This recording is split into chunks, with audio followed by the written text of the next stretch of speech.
بسم اللہ الرحمن الرحیم۔ عزیز دوستو، السلام علیکم۔ تحقیق و جستجو کی قسط نمبر 34 لے کر بندہ آپ کی خدمت میں حاضر۔ یورینس سے اگلا سیارہ نیپچون ہے۔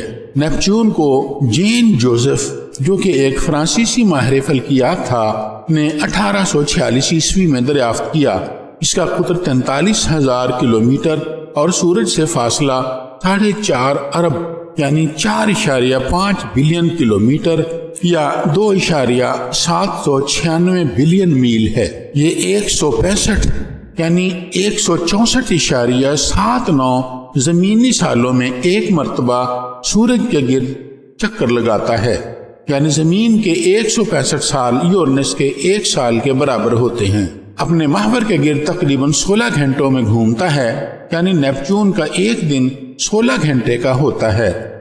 اس کا قطر 49,400 کلومیٹر یعنی 30,700 میل بنتا ہے، جو زمین سے 3.8 گنا زائد ہے۔ اس کا حجم یا والیوم زمین سے 72 گنا زیادہ اور کمیت یعنی ماس زمین سے 17 گنا زیادہ ہے۔ اس کی کثافت زمین سے 0.31 گنا زیادہ ہے۔ یہ سورج کی 84% دھوپ کو منعکس یعنی ریفلیکٹ کر دیتا ہے۔ اس کی سطح کا درجہ حرارت تقریباً -218 ڈگری سینٹی گریڈ یا -360 ڈگری فارنہائٹ یعنی یورینس کے تقریباً برابر ہے۔ اس کا سٹیلر میگنیچیوڈ 7.8 ہے۔ اس وجہ سے یہ برہنہ آنکھ یا بغیر دوربین کے نظر نہیں آتا۔ کسی بھی چھوٹی دوربین کے ساتھ دیکھا جا سکتا ہے، مگر اس طرح یہ گول، چھوٹا، سبزی مائل، نیلی تھالی کی طرح نظر آتا ہے، اور اس کی سطح کے نشانات بھی چھوٹی دوربین سے نظر نہیں آتے۔ یورینس کے مقابلے میں نیپچون سورج سے دور تقریباً 1.5 بلین کلومیٹر کے فاصلے پر واقع ہے، مگر درجہ حرارت میں اتنی یکسانیت کی وجہ سائنسدان یہ بتاتے ہیں کہ لازماً نیپچون کے اندر منبعہائے حرارت موجود ہیں، جن کی وجہ سے اس کا درجہ حرارت یورینس کے برابر ہے۔ اس کی فضا میں ہائیڈروجن اور ہیلیم گیس کی مقدار زیادہ ہے، مگر 3% میتھین گیس کی وجہ سے اس سیارے کی رنگت میں نیلا پن زیادہ ہے۔ نیپچون کے گرد اس کے 8 چاند گردش کرتے ہیں۔ ان میں 2 چاند زمین سے بھی دیکھے جا سکتے ہیں۔ ٹریٹون نامی چاند ان تمام میں سب سے لمبا اور چمکدار ہے، جو 1846 عیسوی میں نیپچون کی دریافت کے ساتھ ہی دریافت ہو گیا تھا۔ اس کا قطر 2,705 کلومیٹر یعنی 1,680 میل ہے۔ یہ چاند زمین کے چاند سے تھوڑا ہی چھوٹا ہے۔ اپنے محور کے گرد اس چاند کی گردش ریٹروگریڈ ہے۔ اس کا مطلب ہے نظام شمسی کے کسی بھی بڑے سیارے کے بالکل الٹ گردش کرنا۔ اس پر مکمل سردی رہتی ہے، مگر اس کی فضا میں نائٹروجن، تھوڑی سی میتھین اور کچھ ملاوٹ ہیز کی بھی ہے۔ اس پر 1500 کلومیٹر یا 900 میل فی گھنٹہ کی رفتار سے ہوائیں چلتی ہیں۔ سطح پر گڑھے بھی موجود ہیں۔ دوسرا چاند نیریڈ ہے، جو 1949 میں دریافت ہوا۔ اس کا قطر 320 کلومیٹر یا 200 میل ہے۔ 1989 میں وائجر 2 نامی خلائی جہاز نے 6 مزید چاند دریافت کیے۔ نیپچون کے گرد بھی زحل کی طرح 5 باریک قسم کے دائرے یعنی رنگز موجود ہیں۔ اس سے اگلا سیارہ پلوٹو ہے۔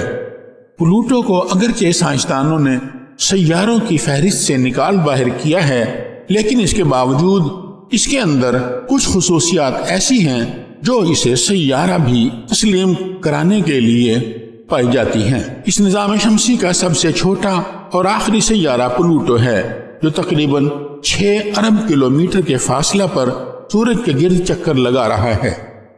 6,000 کلومیٹر کے قطر کے ساتھ تقریباً 250 یعنی 247.7 زمینی سالوں میں ایک بار سورج کے گرد چکر لگاتا ہے، یعنی پلوٹو کا 1 سال زمین کے تقریباً 250 سالوں کے برابر ہوتا ہے۔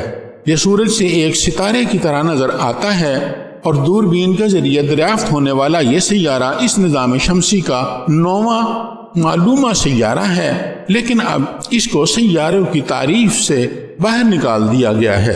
1905 میں امریکی ماہر فلکیات پرسیول لوول نے دریافت کیا سورج سے فاصلہ 5.9 بلین کلومیٹر یا 3.67 بلین میل ہے۔ اس کا مدار اتنا بے قرینہ، بے قاعدہ اور عجیب و غریب یعنی ایسینٹرک ہے کہ اپنے راستے پر چلتے چلتے بعض اوقات پلوٹو نیپچون کی نسبت سورج سے زیادہ قریب آ جاتا ہے۔ اس طرح دونوں سیاروں کے ٹکرانے کا تو کوئی امکان نہیں ہے، مگر چونکہ پلوٹو کا مدار 17.2 ڈگری سے زیادہ جھکا ہوا یعنی انکلائنڈ ہے، اس لیے پلوٹو عام طور پر نیپچون کے راستے کو کبھی بھی پار نہیں کر پاتا۔ یہ بڑی بھاری دوربین کے ذریعے دیکھا جا سکتا ہے۔ اس کی رنگت میں زردی یعنی پیلا پن یلوش زیادہ ہے۔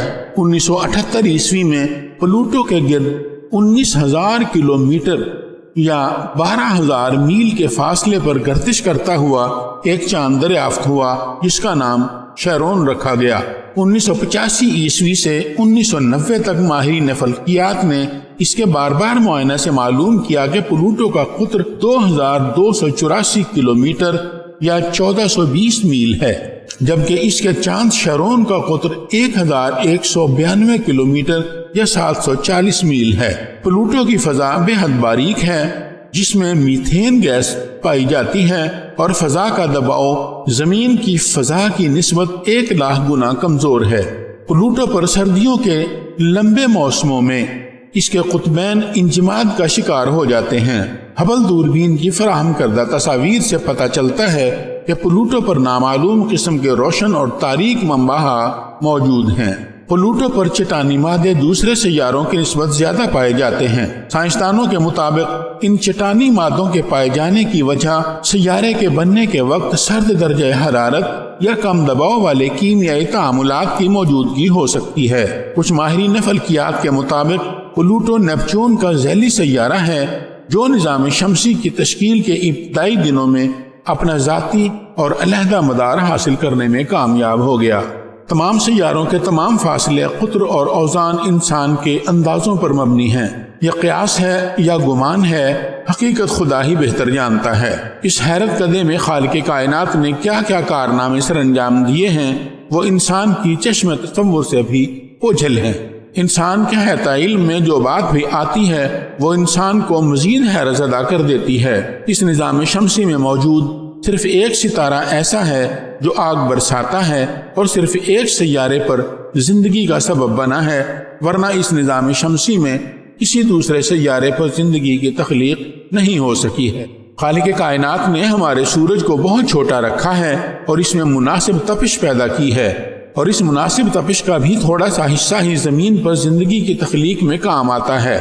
خالق کائنات نے اس نظام کو وضع ہی اس طرح کیا ہے کہ کہیں کوئی سقم پیدا نہ ہو اور نظام کائنات میں کہیں بھی کوئی خلل واقع نہ ہو۔ کائنات کے دوسرے حصوں کے مقابلے میں ہمارا نظام شمسی بہت ہی چھوٹا اور مختصر ہے، مگر خالق کائنات نے ایسے ستارے تخلیق کیے ہیں کہ ان کے بارے میں جان کر انسان دم بخود رہ جاتا ہے اور ایک لمحے کے لیے حیرت کے سمندروں میں ڈوب جاتا ہے۔ انسان نے اپنے ہاتھوں سے بنائی ہوئی بڑی بڑی دوربینوں سے ایسے جسیم ستاروں کا مشاہدہ کیا ہے جن کے رقبے میں ہمارا پورا نظام شمسی سما سکتا ہے۔ ایک اور سیارہ ایسا دریافت ہوا ہے جو ہمارے سورج کے گرد چکر لگا رہا ہے۔ اس سیارے کے متعلق ابھی کچھ زیادہ معلومات حاصل نہیں ہو سکی ہیں، صرف اتنا معلوم ہوا ہے کہ اس سیارے کا سائز ہمارے چاند سے بھی کم ہے اور یہ 10,000 زمینی سالوں میں صرف ایک مرتبہ سورج کے گرد اپنا چکر مکمل کرتا ہے، یعنی اس سیارے کا ایک سال 10,000 زمینی سالوں کے برابر ہے۔ ابتدائی معلومات کے مطابق یہ سیارہ برف سے ڈھکا ہوا ہے۔ اس سیارے کا نام سیڈما رکھا گیا ہے اور یہ نام قدیم یونانیوں کی ایک دیوی کے نام پر رکھا گیا جس کی پوجا یونانیوں کی عبادت میں شامل ہے۔ ترقی یافتہ انسان ابھی تک توہمات سے باہر نہیں آ سکا ہے۔ اس سیارے کی دریافت پر کئی اعتراضات اٹھائے گئے ہیں کہ کیا واقعی یہ سیارہ ہمارے سورج کے گرد ہی چکر لگاتا ہے یا انسان نے ایسا سمجھ لیا ہے، بلکہ پلوٹو سیارے پر بھی اس قسم کے شبہات کا اظہار کیا جا رہا ہے کہ یہ بھی سورج کا ہی حاشیہ بردار ہے یا ہمارا خیال محض۔ دراصل اس میں انسان کا بھی کوئی قصور نہیں ہے، کیونکہ کائنات کی حیرتیں ہی اتنی پرفریب در فریب ہیں کہ کوئی فیصلہ بھی گو مگو سے خالی نہیں ہوتا۔ انسان خود تو ان سیاروں تک پہنچ کر حقیقت کو پا نہیں سکتا، صرف شک و شبہ میں لپٹے ہوئے فیصلے ہی کر سکتا ہے۔ اتنی عظیم ترین وسعتوں میں کوئی اٹل فیصلہ دینا انتہائی دشوار ترین کام ہے۔ عزیز دوستو، تحقیق و جستجو کی قسط نمبر 34 یہاں ختم ہوئی۔ آئندہ اقساط لے کر انشاءاللہ جلد بندہ آپ میں حاضر ہوگا۔ تب تک کے لیے اجازت دیجیے، اپنا خیال رکھیے گا۔ فی امان اللہ۔